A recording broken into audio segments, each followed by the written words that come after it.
শুধুমাত্র এই দোয়াটি একবার পড়েন, আল্লাহ তাআলা আপনার 90 বছরের গুনাহ মাফ করে দেবেন ইনশাআল্লাহ।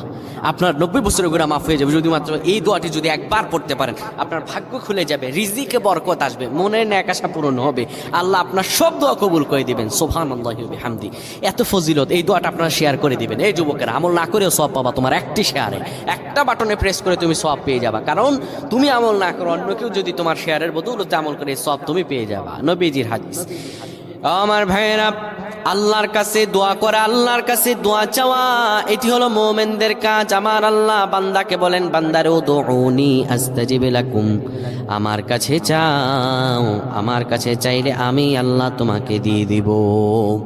কেউ যদি একবারে দোয়াটি পড়তে পারে, দোয়াটি হলো রব্বি ইন্নী যালামতু নাফসি ফাগফিরলি।